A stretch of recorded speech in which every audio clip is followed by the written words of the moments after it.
for being here. My name is Brittany Cohill. I'm the Executive Director of Mandarin Museum. It's my pleasure to welcome you to our third Thursday lecture installment. We are so lucky this evening to have Dr. Quint White, and many of you have heard him speak before and know of his incredible body of work.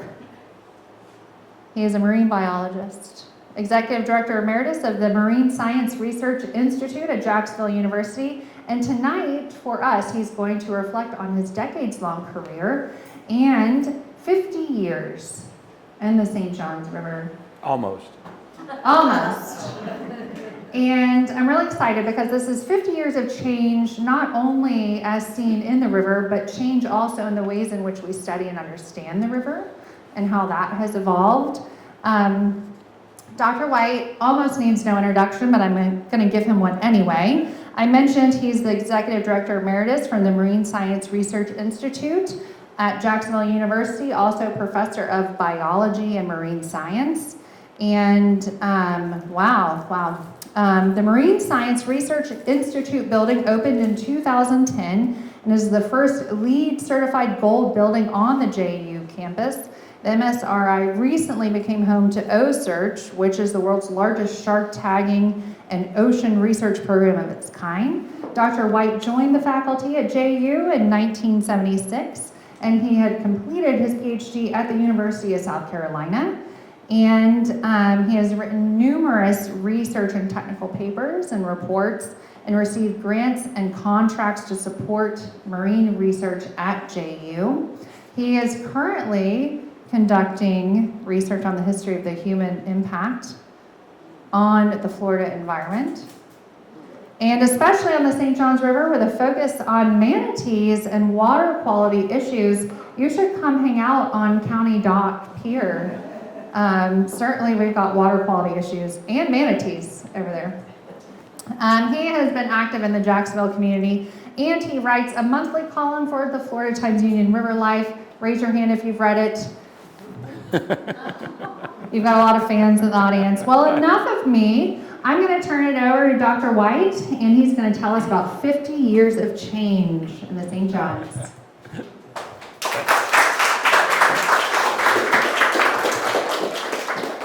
Thank you, Brittany. Appreciate that. Yeah, my wife pointed out that I may have to drop the almost from the title of this soon, next year, so it'll be 50 years. But I've actually been doing marine research for over 60 at this point, when you go back to the graduate schools and all the stuff that was going on. Well, thank you very much for coming tonight and listening to me talk a little bit about reflecting on my career and things that have happened. As you reach this point in your life and you start looking back and you begin looking at the changes that have happened, and I've been reflecting on that some and thinking about the ways we used to do things and the way things happen. And let this work. There we go. Many of you, Heracles, talked about the fact that the only constant in life is change, and that certainly is true. And we've seen it in terms of what's going on in our world today. And as I was sort of reflecting back, I began thinking about what were the significant things that sort of happened historically that looked at things back in the day, if you would. And hope you can read this from the back of the room, I'm not sure. And I actually started using 1947 with the transistor being invented. And you'll pick up a theme here as we go through this, because technology has played a huge role in my career. I just finished a book called A Billion Butterflies, which was a fascinating book written by an Indian, actually. Interesting enough, Tim Deegan, the recently retired meteorologist, recommended it to me. And Tim also reads my column. He always sends me comments back and forth Tuesday afternoon after the columns come out. And he'd read this book, and it's a fascinating book because the author is about my own age, and so he talked about his career and the influence that climate change, and he was following climate change and meteorology for 60 years, basically, and the influence of computers and technology and modeling and how it had all changed and where we are today. And if you think about the way we used to predict hurricanes, and I'll talk about that a little bit more later, back in the day versus today, it's night and day. It's just much different. And so in 1947, we got the first transistors, and then that in turn, about 11 years later in 58, they manufactured the first computer chip and managed to put a whole bunch of transistors on one little thing. And then in 64, September 10th, Dora hits Jacksonville. Major event, major hurricane. Remember the date, September 10th. Well, one of the things I got very interested in my career has been the deep sea. Wasn't really able to do a whole lot with it. I did dive down in the Johnson Sea Link to 1,500 feet at one point in my career. But one of the first submersibles built to do marine research was the Alvin, operating on a Woods Hole. And the Alvin was a sub that could go down to about 5,000 feet. Very interesting process. And in using it, interesting enough, in 1968, they managed to drop it. They were bringing it back on board the mothership, and they managed to drop the sub. And to the bottom of the ocean it went, about 7,000 feet down. Took them almost 2 years to recover it. And when they brought the ship up, lo and behold, the crew had gotten out just before it went down. But they had left their lunches on board. There was a sandwich, a thermos of soup, and an apple, among other things.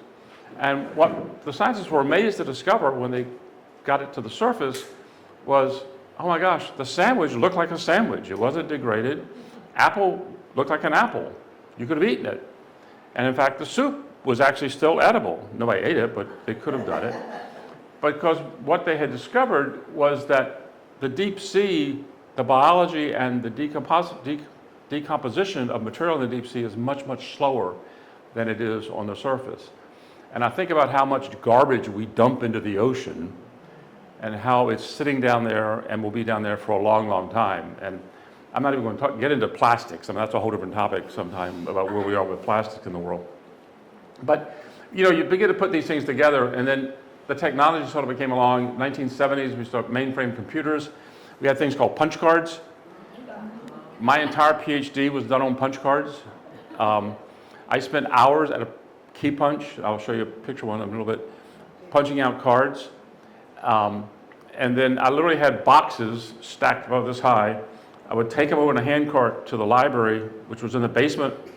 The computer center was in the basement of the library at the University of South Carolina, and leave it, and then come back the next morning to see what had happened, if my program had run. And lo and behold, when I first took it over, the program didn't run. So went back, took the punch cards, looked at the control, looked at everything. Okay, that's right. Well, then later, I kept having this problem. I couldn't get it to work. And so I'm talking to the guy at the computer desk, and he said, "Well, have you checked to make sure that all the little holes are punched out?" I'd never heard of hanging chads. They didn't call them chads then. They called them holes, where the holes punched out. And so lo and behold, here we come decades later, and we have hanging chads here in Florida. So it sort of begins to put it together. Also, beginning in the 70s, I was in graduate school. And in graduate school, what happens is a lot of times you're doing other people's work to get paid while you do your own research. So how you make it work. And one of the contracts that one of the faculty at South Carolina had was with NASA. And NASA would fly planes over the institute that I was working at in the salt marsh. And we would go in the field and measure temperature, salinity, dissolved oxygen, the amount of chlorophyll, measuring the amount of grass and things like that. And they were flying the sensors over to sense that. And then we were ground truthing it. Could you then go back and correlate? And that was the very beginning of what we're doing today with satellites and all the data we have today. And I'll talk a little bit about data a little bit later. And then in 71, we get the early personal computers. Some of you may remember the old Apple IIes and the Commodores and things like that. And so they're out there. 77, Bob Ballard used the Alvin to find hydrothermal vents. Probably one of the most significant things we had discovered in the deep sea at that point in time. We brought Bob to town. Bob's actually a friend of ours, and we've enjoyed having him in Jacksonville a couple of times. Jacques Cousteau was around in the 70s up into the 90s when he passed away, using scuba. And we look at where scuba diving has come over the years. And this is most appropriate here in Mandarin, where they were using, not exactly scuba, because they used hoses with air, but they were using diving technology to recover the maple leaf. And I knew many of those divers back in the day. And it's really exciting to see the exhibit we have next door at the museum. 1977, Apple IIe came out, the Commodores, the Tandies, the early computers that we sort of think about. And then 1983, cell phones happened. And they were initially car phones. And some of you may remember that you could actually carry them. You could get a box that you actually carried around like a big suitcase around with a phone on it. And a few years later, I got my first car phone, and I thought I was hot because I had a phone. You know, I thought that was so cool. But at the time, it became a very, very important tool to keep in touch with people, and I was already having a lot of fun with it. And in '83, we also discovered something called the dead zone. This was, again, using some of this satellite technology, we were able to fly over the Gulf of Mexico and realize that we had a large part of the ocean out there that was dying because of all the material and all the nutrients coming down from the Mississippi River. And it was the first time we began to understand human impact on the global world. And it's something I think we're still having trouble grasping, that we as humans can affect what happens in the global world and affect weather and climate, but we do, and there's no doubt about it. In the 90s, we started using satellites and what we call geostat radar. We could then sense salinity, sense chlorophyll A, things like that. And it became very, very good. We were able to generate massive amounts of data, and it's actually increased over the years. Well, 2008, we started the Institute at JU. 2010, we opened the Institute. And then in 2017, another one of those hurricanes pops in, Irma. Again, September 10th. On September 9th, I was looking really hard at where the hurricanes were in the Atlantic Ocean. I'm not sure what it is about September 10th, but there was over $50 billion worth of damage done to the United States in that event. Okay, we'll do this. Whoops. That's right. Okay, so here's the Institute. We built this in 2010. I have to admit, it's one of the things I'm very proud of in terms of what we built at JU. And we watched the undergraduate marine science program grow, and we now have a large graduate program as well. So that's been sort of fun to watch happen. It's also a LEED building, meaning it got LEED gold. We wanted to have silver, but we managed to get gold, which is better. We couldn't get platinum, which required a few more bells and whistles, but it's a very energy efficient building. I'm very proud of it. So this is the iconic picture of the Hurricane Irma. Irma had an enormous impact on the St. Johns River. The amount of water that fell in the state of Florida is almost incalculable. And in fact, satellite imagery showed that the state actually got depressed by a few millimeters, the entire state, because of the amount of water that fell on the state. And if you've seen some of the pictures of the satellites of the hurricane, you realize it covered the entire state of Florida at one time. At one point, on an average day, we got about 5.5 billion, with a B, billion gallons of water flowing out of the St. Johns River. During Irma, we know that on September 11th, we had over 88 billion gallons of water flowing out of the river. We don't even know if that's the maximum, because at that point, the gauge on the Acosta Bridge blew out.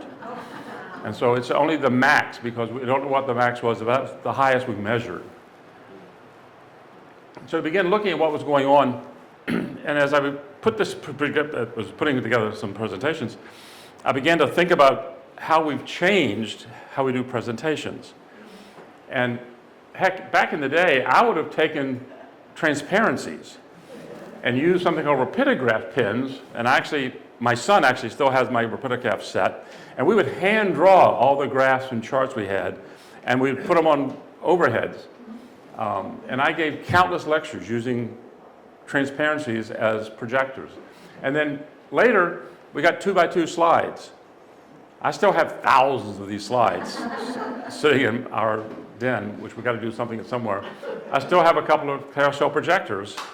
And back in the day, we would have brought a carousel projector. I had my carousel in here, put it in, and give you a talk about, and click, click, click, and here we are.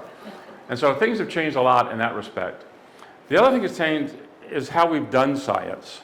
And science has always been expensive. It has always been cumbersome. And it's always been very time-consuming until today. And it's become much, much easier. But back in the day, when I started, we used something called standard methods. And you looked up to see exactly how you did things, exactly how you made your standards, how you mix your solutions, how you put it all together, make it all sort of fit together. Salinity, great example. We still use refractometers and hydrometers, and we used to use a titration using silver nitrate, which was interesting because it turned your fingers black. Now, back in the day, we didn't use gloves, we probably should have, and so the mark of a marine scientist was they had black fingertips because they would get silver nitrate on them. Today, we use a multimeter, and we can do it almost instantly, and at the same time get a lot of other information. Whoops. Okay. Yeah, okay. Dissolved oxygen, critical for life in the river. You gotta understand it, gotta know what's going on. And we used to use something called Winkler method. Again, spent hours making solutions, getting them just exactly right, testing them, double testing them, to find out what the dissolved oxygen was. Now, we have a multimeter. The same meter that will do salinity will do dissolved oxygen, chlorophyll A, phosphorus, pH. I think about 8 different things you can now get off a meter. It's sort of amazing what's going on. Chlorophyll A, again, we used to do spectrophotometer, high pressure liquid chromatography, and using fluorometers. These were very expensive instruments. Today, a handheld instrument do the same thing. It's amazing where we are in that respect. Here's my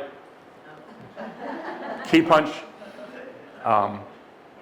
And so this is where we used to sit and spend hours punching keys to get all my data put in, to write the programs, and then run it and see if it worked. And it didn't work, it didn't work, didn't work. And finally the guy said, check the punch holes. And then years later, we have the hanging chads. And so it really sort of related back to that. So how has the river changed over these years? And this is something here in Mandarin we can really relate to because we see, I think for whatever reason, this area of Jacksonville, I feel, is more tied to the river in some respects than other parts of the city are. But this is the St. Johns River. It's still 310 miles long. It does still flow north, at least most of the time. But when I first got to Jacksonville, I got told, oh, it's one of 3 rivers in the world that flow north. Well, it didn't take me very long to realize that wasn't true. There's lots of rivers that flow north around the world. But it is wholly contained within the state of Florida. And that's very, very important because it means that we actually have the potential to be more controlling of what actually happened in that river. You think about something like the Chesapeake Bay, which is surrounded by states that have to then coordinate through the federal government things that happen in the Chesapeake Bay. We don't have that here in Northeast Florida. And in fact, the state of Florida was very wise a few years ago, early 70s, when they created something called the St. Johns River Water Management District. And they divided the state up into 5 districts. And they were based on drainage basins. Very, very intelligent idea, something politicians don't always do. They did manage to weaken it later, but that's a whole different story. But the idea was that we actually could then focus on how we impact that body of water. And the Water Management District is a very good resource to understand the hydrology and how the river works. There's a Southwest Florida, a South Florida, a Swanee, and a Northwest Florida district when you go around the state. And they basically focus on the different drainage basins. The river itself is 310 miles long. Whoops, okay, not sure why. Oops, okay. It only falls about 30 feet from the mountains of Florida. And almost all of that fall is in the first 100 miles. The last 200 miles is very flat. And in fact, at one point, the St. Johns River is below sea level.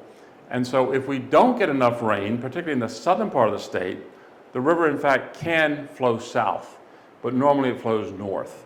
And so during periods of extreme drought, we will in fact see the river flow south. But on an average day, as I mentioned earlier, about 5.5 billion gallons of water flow out of the river. Now that flows in and out, and in and out. And we'll never run out of water in the St. Johns River because we have this endless supply of water just to the east of us, called the Atlantic Ocean. And so it's always going to be there. Many of you know the early name that was assigned to this area was Calford. It meant because the cows used to actually be able to ford the river. They didn't walk across, it wasn't that shallow, but they could swim. And I've watched cows swim. They're not real good at it, but they can do it. And you usually just see their head sticking up. I guess it's called cow paddling if they do it, if the cow does it, not dog paddling. And so, but cattle were not native to this area. Cattle were brought by the Spanish. And many of you realize that the early crackers got their name because they were the ones who rounded up the cattle and had the whips that would crack, and they could then drive the cattle. And if you haven't read a book called The Land Remembered by Patrick Smith, I highly recommend it. There's another book also, I'm talking about books, is A River of Lakes by Bill Belleville, which talks about the river, because the St. Johns River really is a river of lakes. And it's a fascinating account of looking at the river from the mouth to its origin. But we've seen a lot of changes to the river over the years. This is actually one of the earliest maps that I have found of the St. Johns River. And if you look at it closely, you can't read it. Why can't you read it? It's upside down. It's also in French. But apparently early cartographers didn't understand the river flowed north. And so they actually drew it backwards. And it's sort of weird. And so I actually flip it over when I do the presentations, because otherwise you'd have this sort of weird orientation of how it looks, because it's just not the way we normally look at it. But the river is a river of lakes. It meanders. It was a very shallow river. Probably the deepest part was 12 to 14 feet. When the Maple Leaf sank, it was only 20 feet of water here. So it wasn't a deep water river, and it was very slow moving. You hear the phrase lazy river a lot of times. I don't like that phrase because rivers aren't really lazy. They're going to keep moving regardless. And so we've had a lot of people come explore.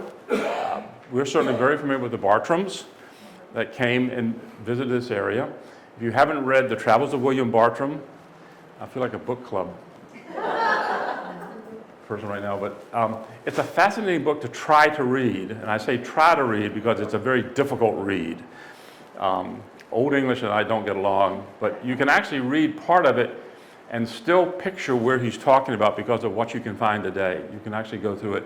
And I have the part where he goes from St. Augustine to Fernandina, and he comes through Jacksonville. You can actually still see what he sort of did. And then Audubon was also here. I've also always been amused with the fact that Audubon, almost every picture you see of Audubon, he's got a gun.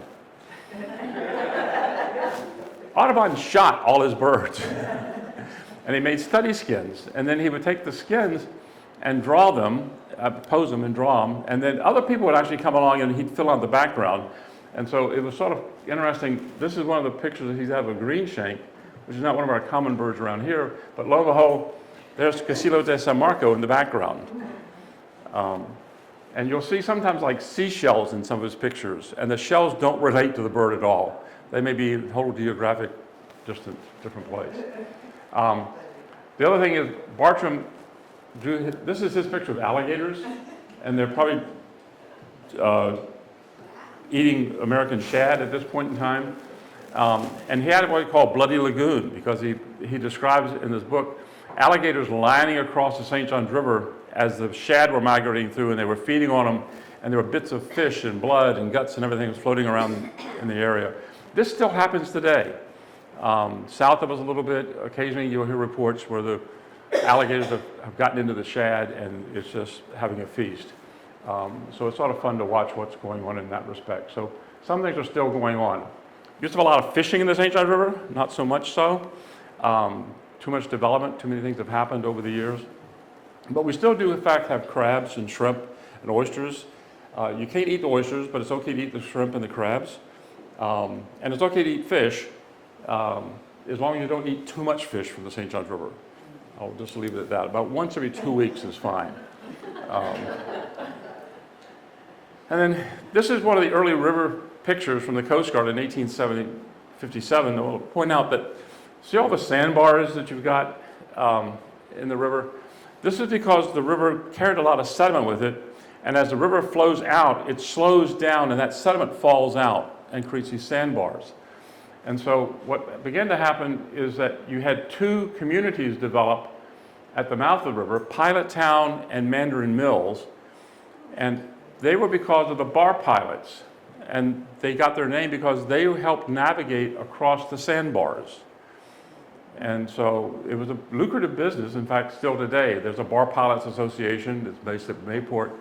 And every ship that goes in and out of the St. Johns River has a bar pilot on it to get it in and out. And we've had some catastrophes when they have tried to come in without a bar pilot. There was a ship called the Fern Passat that ran aground coming into Jacksonville one night in a storm because they didn't want to wait for the bar pilot to get out there. And the bar pilot was not going out in the middle of the storm. So, but we've seen changes as we sort of began to have this occur. The first bridge to cross the St. Johns River, many of y'all probably know, was not a car bridge. That didn't happen until the Acosta Bridge got built. But the FEC Railroad Bridge, which was originally a turnstile bridge that rotated. And then eventually, the idea was to put in what they call a Basco Bridge, which goes up and down. And if you've seen the bridge and haven't, look at it the next time you go across downtown, it's got a huge concrete block on one end of it. And that counterbalances. It only takes a 50 horsepower engine to move that up and down, which to me is sort of a magical engineering feat that's happened. And so we've seen a lot of changes. This is a map of the river in 1918, and you'll notice there's no land on the north side of the river, Fanning Island, Pile Island, those areas, because we put the jetties in and we started dredging the river in the late 1800s. And that land sediment got pulled out of the river and deposited along the banks of the river, and we created land, which they then put a road on called Heckscher Drive. Well, Heckscher Drive was originally a toll road that was designed to allow people to get out to Pilot Town. August Heckscher was an Austrian that came to the United States and tried to make money. That one didn't make a whole lot of money, and eventually the state had to take it over. But today we look much different in terms of what do we have happening. We now have a large Navy base at the mouth of the St. Johns River, and that turning basin there in the middle of the river, in the middle of Mayport, didn't exist in the early 40s, but was built actually post-World War II, and it became very important to Jacksonville economy, if you would. But it sort of gives you a picture of how we've gradually changed. And so we now have a situation where the mouth of the river is dredged to about 50 feet, and from there then to Blunt Island we go down to 47, and then it's 40 feet from there to Talleyrand. Here's what's going on. So this is sort of what the river began looking like, watching my time here a little bit, watching the river as we thought things changed. Huge amount of salt marsh, a lot of flooding, a lot of things going on, and this was the St. Johns River in 1940s. And then lo and behold, this is what it looks like today, because we did the cut, which was between Dames Point and Fulton Point, to shorten the river by about 1.25 miles, and so you didn't have to go around the back river part of the system. This was trying to make ship travel in and out of Jacksonville faster. When I first got to Jacksonville, there on Blunt Island, the slip that's right there in the middle had a huge crane on it because we had a group called Offshore Power Systems here that was proposing to build floating nuclear power plants. And I've got people who actually work for the charter company and things like that that actually were involved in some of that early on. But we've seen this rather dramatic change over the years.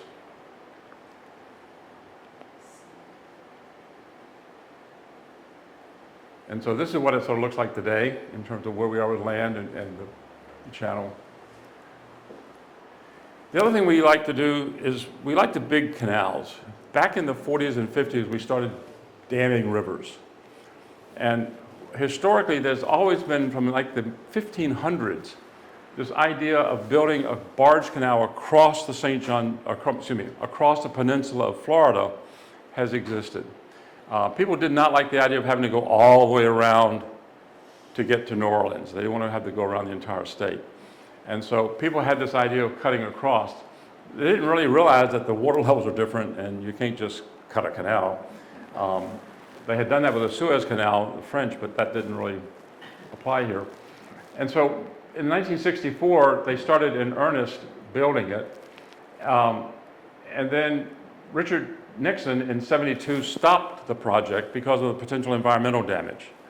Well, one of the things that they did when they built the Cross-Florida Barge Canal was dam up part of the river.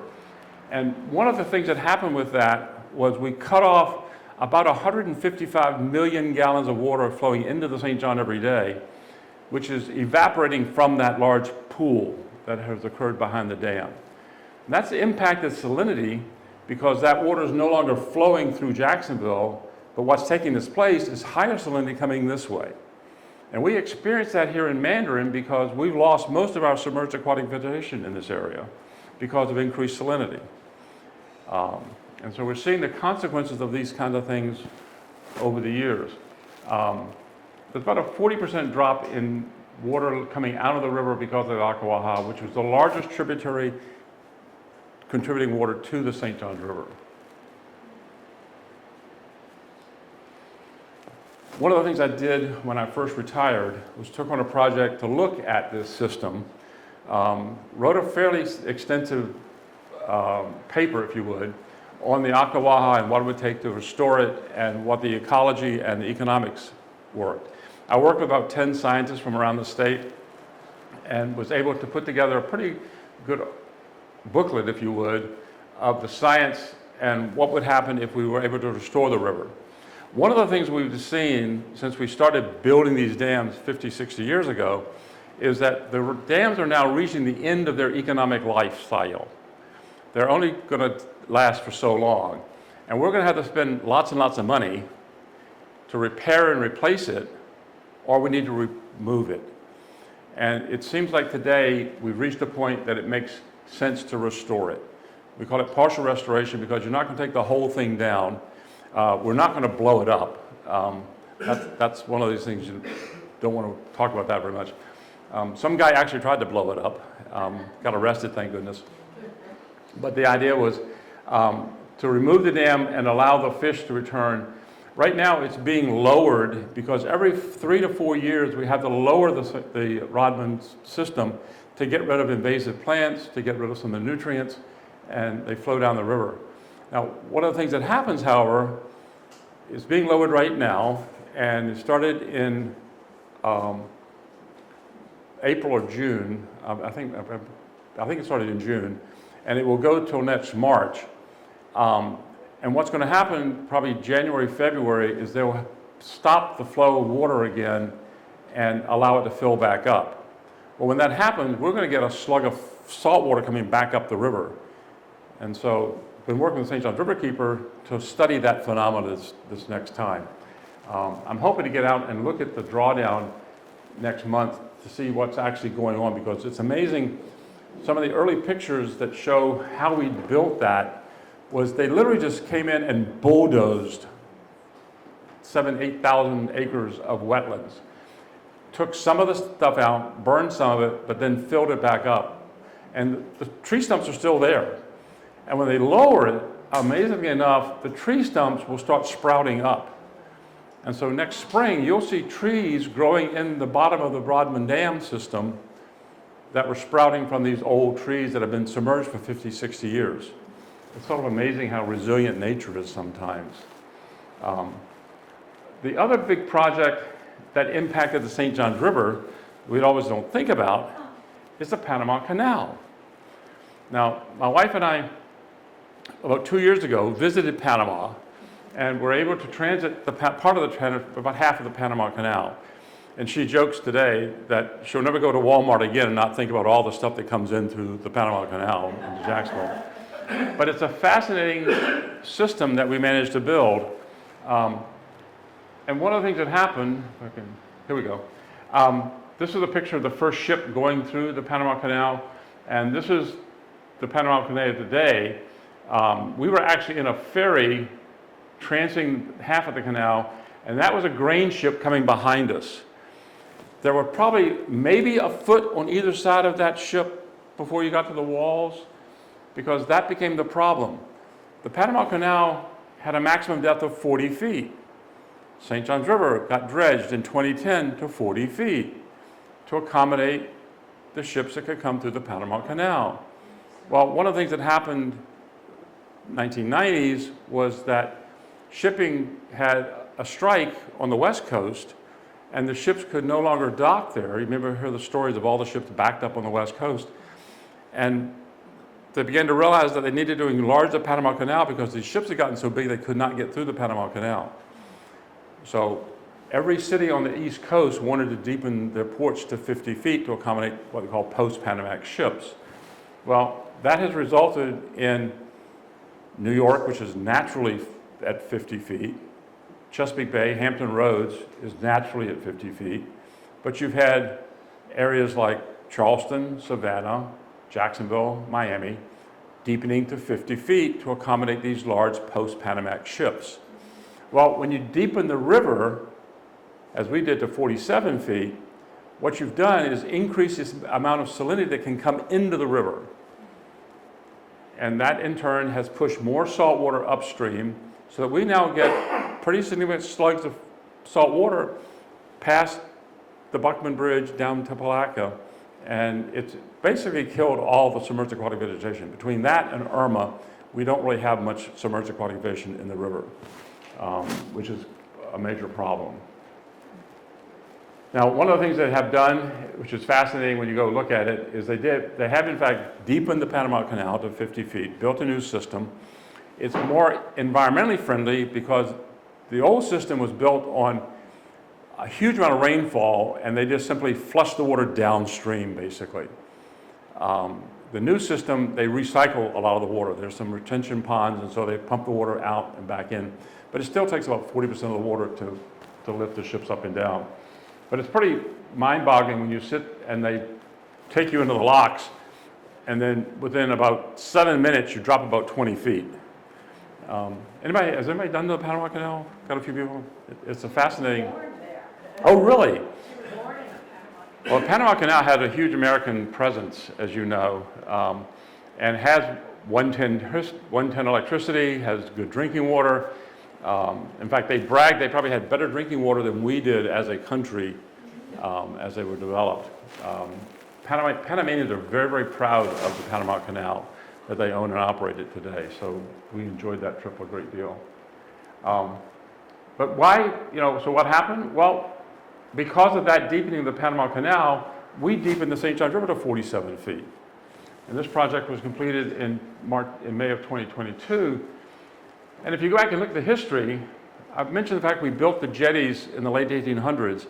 Every 10 to 15 years post that initial dredge and jetty construction, we've deepened the St. Johns River. And my prediction is in 10, 15 years, you're going to see again pressure to deepen the river to 50 feet and bring it further south into Talleyrand area. So we'll see what happens. So we've seen a lot of growth. We've certainly seen it in this area. When I first got to Jacksonville, I think there were about 250,000 people here, and now we're over 1 million people. It's a little mind-boggling. We've got lots of land, if you would, but the telltale piece is going to be water. And this is a picture sort of today. The red is what's developed today. The green is conservation land. The lighter color is potentially developable land by and large, even though we've actually added some more land conservation since this slide was made. And if you project ahead about, at this point, 40 years to 2060, this is what it looks like. And we've expanded that area. The limiting factor is not the land, it's going to be water. Now, we're never going to run out of water. We have unlimited water sitting east of us, as I mentioned earlier. And we can always desalinate it, but that's expensive. And so I think what's going to happen, eventually we're going to run out of water, clean drinking water we get from the ground, and we're going to start paying a whole lot more for water. You don't pay for water today. You pay to deliver it and treat it, but you don't pay for the water itself. If you've got a well, you don't pay anybody for the water. You pay the electric fee to pump it, but nobody charges you for the water. And so it's going to be one of the things we're going to see what happens in the future. But that's why we're going to limit the growth. And part of the problem here is the fact that Central Florida is growing so much faster than this area. We're seeing a lot of water being proposed to be taken out of the St. Johns River. That impacts us because, again, it slows the flow of water and increases the salinity. That unlimited supply of water to the east of us is always going to come in and fill us up. And so it's a very active sort of thing going on. A little bit of good news in terms of things. Brittany mentioned the fact that I look at manatees and have for most of my career. My first year in Jacksonville, I basically wrote lectures, ate, slept, gave lectures. Wrote lectures, ate, slept, gave lectures. And one afternoon, I was really tired, didn't feel so good. I walked down to the dock at JU, I was sitting on the dock, and suddenly I hear this underneath me. I jumped. Didn't do anything else, but I jumped. And I realized I had encountered my first manatee, had come up under me in the dock. And I was like, oh my gosh, I knew about manatees, I'd never seen one. Since then, I've been diving with them and played with them and had a great time. And it's sort of regretful in one sense, or maybe it's good news in one sense of the word, because back in probably the early 80s, there's a video of me talking about manatees, and at the time, I predicted that they would be extinct in our lifetime. We were killing them faster than they were being born. It was a simple math problem. We probably had 12 to 1,500 manatees in the state at that time. We're now well over 10,000. And so the good news is we've managed to recover because we've allowed people and manatees to coexist. I was very active in building the Duval County Manatee Protection Plan and setting up boater safety zones and slow zones. And people, by and large, monitor those, and if you go on the river, you'll see the zone saying, if you get close to the river, slow down, get close to shore, slow down, and watch out for manatees. We did have a catastrophe a few years ago. We lost 1,100 manatees because of the lack of submerged aquatic vegetation, particularly in the Indian River Lagoon. And so that became a problem. But even that problem now is beginning to be lessened to some extent. But the problem with the lack of submerged aquatic vegetation in our river is the major problem. And that's been really exacerbated since 2017 with Irma. So we can look around and we can think, okay, what's going on? Well, as Pogo said back in 1971, this was Walt Kelly's poster for the first Earth Day. Pogo said it best, we have met the enemy and he is us. We're the culprit. And we've got to take better care of our environment. And I've been saying this for my entire career.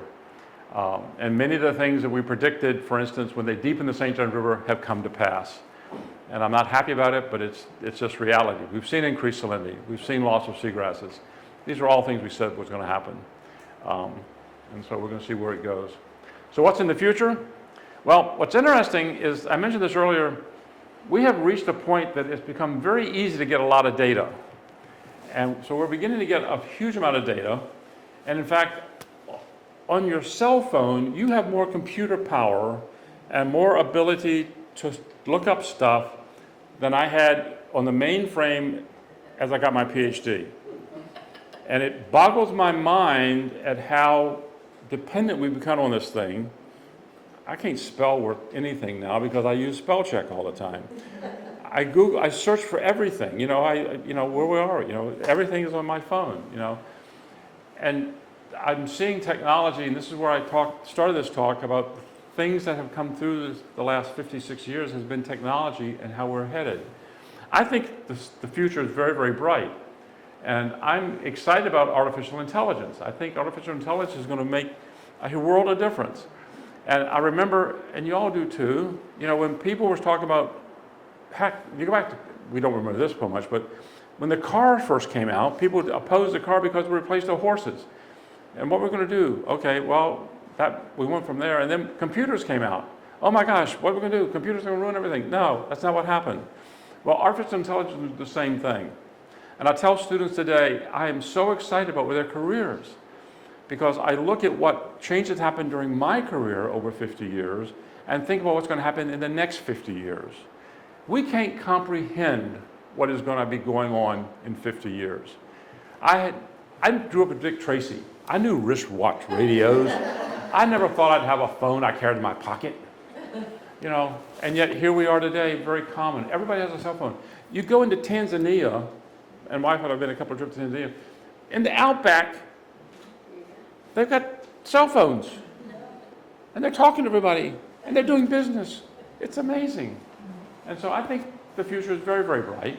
And so I tell our students, relax, enjoy the ride. It's going to be a lot of fun. And so we'll sort of stop there. And you got a few minutes for questions. Mike. Yeah, can you assess the impact on the river of the city's flood control projects, particularly in San Marco? And you mentioned Irma and all the crap that is it too early to make an assessment on how that is affecting the health of the river? You meant the flood control projects in San Marco and other? The flooding projects? Yeah. I hate to tell this to the residents of San Marco. That project will not work. Gravity is your enemy. And at high tide, on a full moon, there's no place for the water to go if it rains. And if a hurricane comes into town on a high tide, we're going to flood. You can put all the pumps in the world you want out there.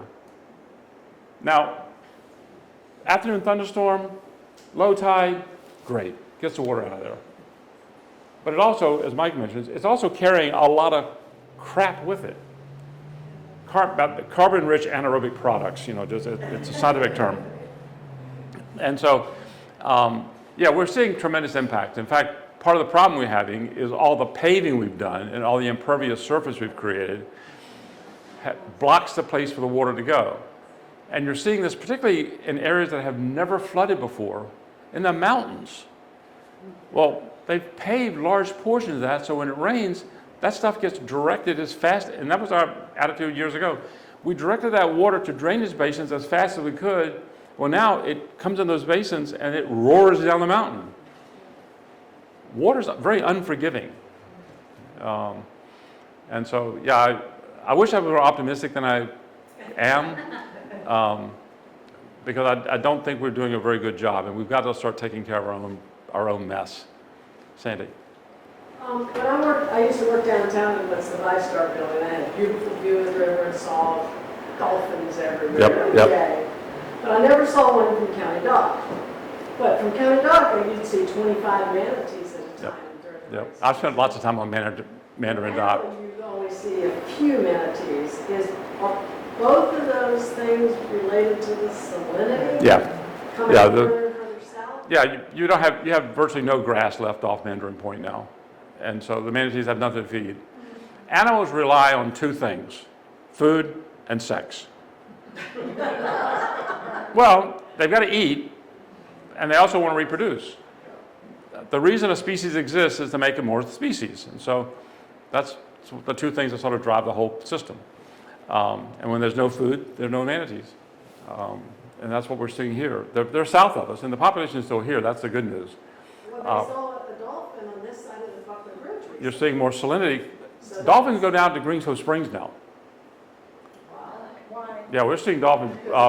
JU works with UNF and NOAA, and we've divided the river into three sections, and we actually have the southern part of the system. And so we're tracking dolphins in Green Cove. There are sharks in the St. Johns River now. but we're getting bull sharks in the river because of increased salinity. And they're very common, I shouldn't say real common, they're more common actually to about Danes Point Bridge now.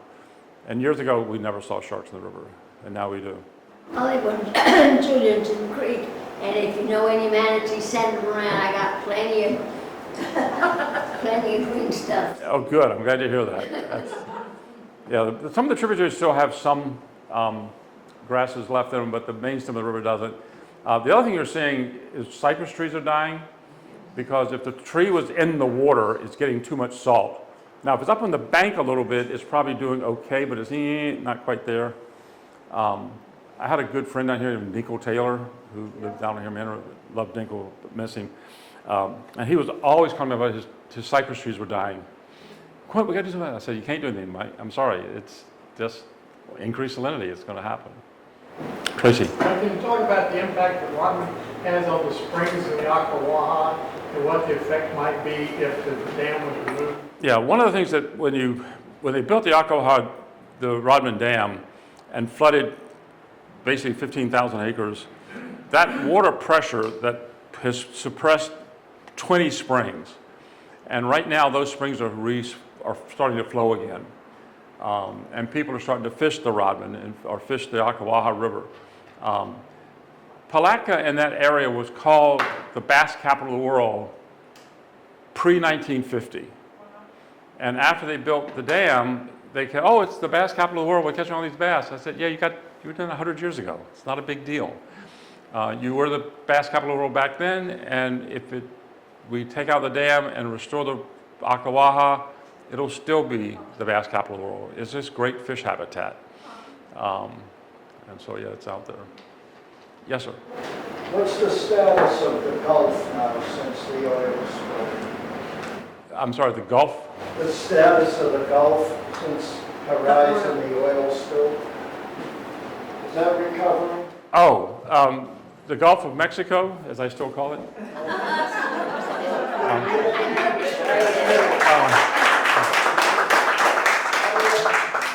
Maybe the most political thing I say tonight. The Gulf has a huge problem, as I mentioned, with the discharge from the Mississippi River. And there's still a very large dead zone in the Gulf of Mexico that we don't hear a whole lot about. It's far enough offshore that we don't see it per se. But the Deepwater Horizon, when it erupted, did massive amounts of damage, and it's still dead. That oil is there, will be there for decades and decades based on what's happened before. The other problem we have here in Florida is climate change and increasing temperature. And this has had a catastrophic effect on our coral reefs. And I haven't even talked about coral reefs, but we've lost most of our coral in South Florida to hot water. That water got over 100 degrees last year. And you can't live in that kind of environment. These corals, now there are a few individuals of few species that have survived, and scientists are now trying to grow those corals and replant them to see if we can cultivate it. But we've lost tens of thousands of years of coral growth in the last few years because of climate change. And yes, climate change is real, and it's undisputable that it's real, and we caused it. That's just the science.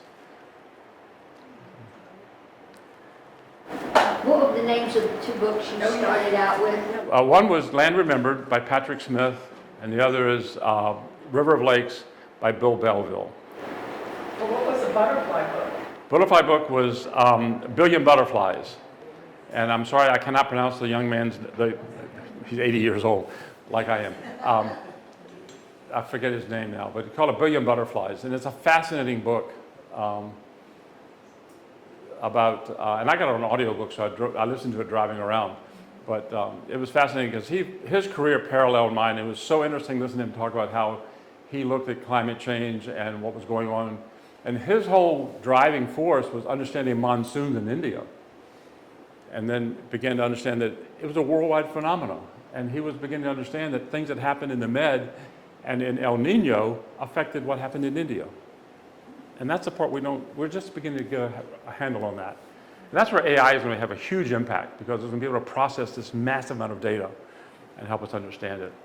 It's exciting. I mean, I wish I was starting my career today, but I want to know what I know now to do that. And I can't remember the name of it. There's a fascinating book about the history of the Florida Barge Canal, cross-Florida Barge Canal. And it was done by the University of Florida Press. Yes. And it gets into the all the history, the political decisions. Yes. And I just, it's slipping my head in my library, but I just cannot remember the name of it. It's well worth reading. I cited in my book, and the thing I just did. I forgot. Yeah, you're right, and I can't remember the name. It was something like The Big Ditch or something. Yes, yeah. I think It is a great read. It's Yes. 10 or 15 years old, and you can find it in Shambles. Yep. Yep. What about the impact of the decrease in federal funding for research? That's sort of what I thought. It's going to be catastrophic, and it's going to be something that's going to take us decades to recover from. We've seen uncountable damage to our scientific capacity because of what's happened in the last year. Are we already losing Yes, science? yes. And we're losing young scientists. And some of them are headed to Europe, some of just don't have funding. And so, as I mentioned, I did graduate work because I worked for somebody who had a grant, and that's how I got paid. Well, that's going away right now.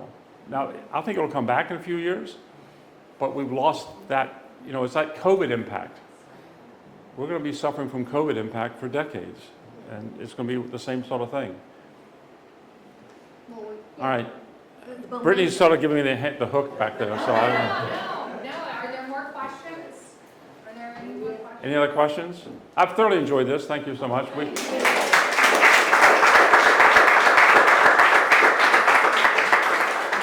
I'll sort of comment that my wife and I have lived in Mandarin area since early marriage days. We lived in Melrose while she was still in medical school for a while.